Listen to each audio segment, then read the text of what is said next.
What's up, Eclipse shooters, viewers, Eclipse people? My name is Mac Laskowski, and I hope I have a very different video for you here, because if you're like me, you've been bombarded about Eclipse stuff, from shooting and gear and filters and settings and all that stuff. And guys, I've never even shot one. I'm the last person that's going to give you any more information on that stuff.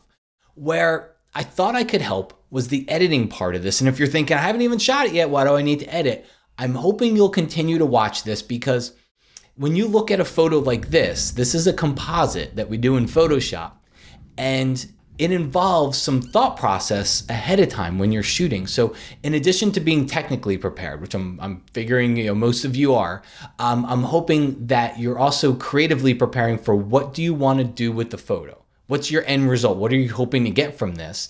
And then hopefully when you see some of the examples I'll show you in this video, it gives you some ideas so that you don't walk away and you don't maybe change lenses in the middle of the shoot or camera angles or whatnot, and then something that could prohibit you from maybe putting together one of these composites. Okay, so here I'm going to do two things for you guys. And number one, I got this video, but I got a webcast I'm going to do after. It's called Photo Makeover Live Eclipse Edition. And if you've never seen my Photo Makeover series, it's basically where I take your photos and I edit them. So you'll be able to submit. It's free.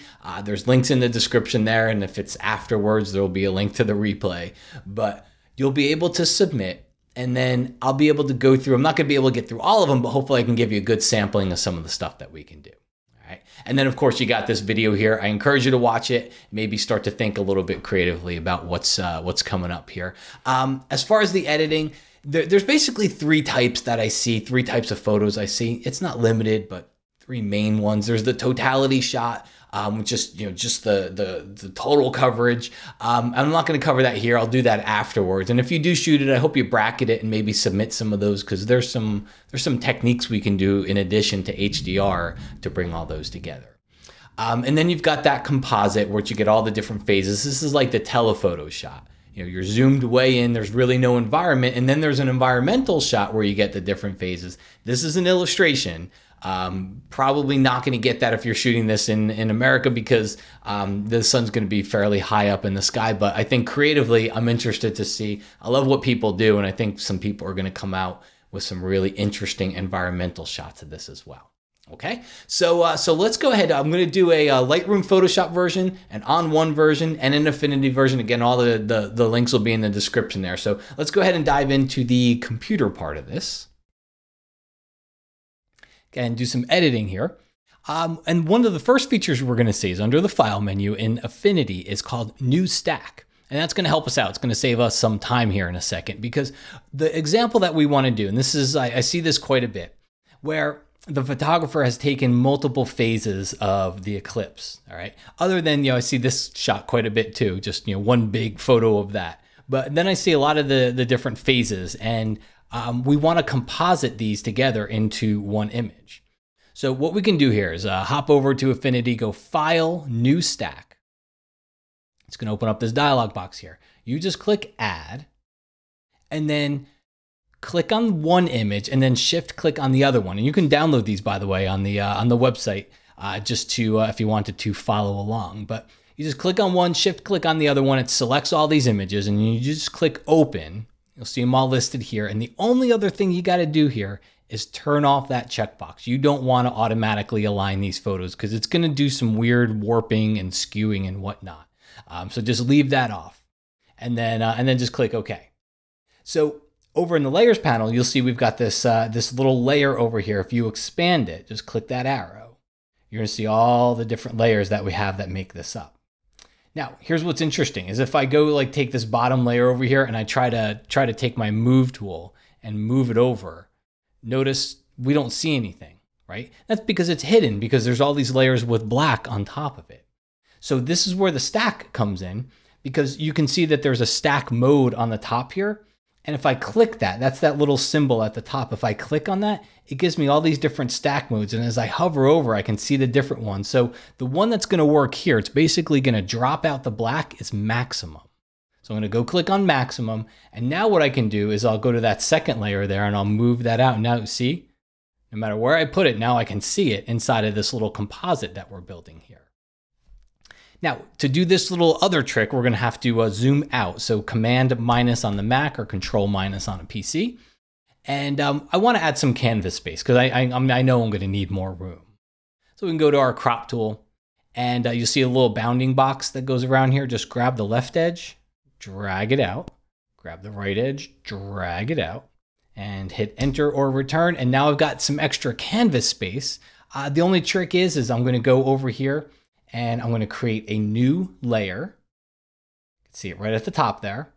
So I got that new layer, and then I'm just gonna go and I'm gonna take my paint bucket, I'll set my foreground color to black, and just click to fill.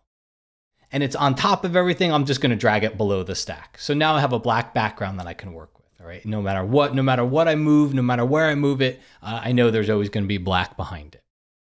Okay, so the rest of the process is actually pretty easy.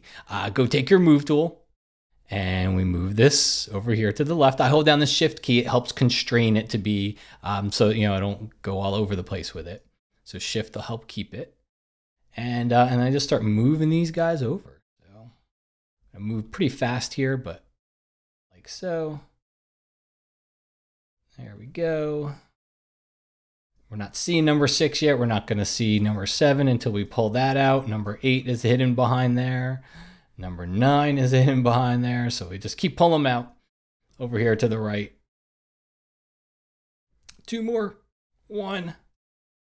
You know what? Let's hide that one because I'm gonna run out of room. So let's bring the last one over here. There we go. Perfect. So now you can see we've got this composite that shows all of the different phases as they go across.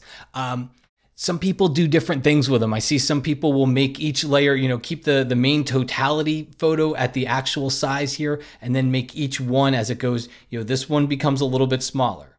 This one becomes a little bit smaller, the same as this one, all right? And then you go one more off and these two become even smaller than the other two, and so forth. Some people do it in an arc, some people do it at an angle, a diagonal, whatever. There's really necessarily no right or wrong to how you want to create this composite because you are kind of building up a whole bunch of different frames inside of it. But that little stack trick will definitely make it a lot easier for you to do.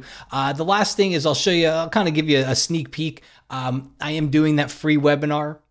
And so it's a photo makeover, and the idea is I'm not going to edit my photos because I didn't really take any photos of the eclipse, but I will edit your photos. You can submit them for free. Again, it's mattkay.com/eclipse, and you can see. So this is more of an environmental. Again, it's an illustration, but this is generally what we see. And so how to put these together, it's going to be a little bit different because that stacking mode isn't really going to work for most of your environmental eclipse composites in there. So this is one of those examples that I'll go over inside of the webinar. But either way, there's a lot of neat things that we can start to do with it. Folks, hopefully that gives you a little bit of inspiration and some creative ideas on some things you can do. You can also download the files that I used in here as well. So if you want to practice along, and regardless of when you're watching this, whether it's before the Photo Makeover Eclipse Edition and you want to watch live or even submit your own photos for me to take a look at, or afterwards, all those links will be down there in the description. So hope you'll check it out. Thanks for watching, and I'll talk to you again soon.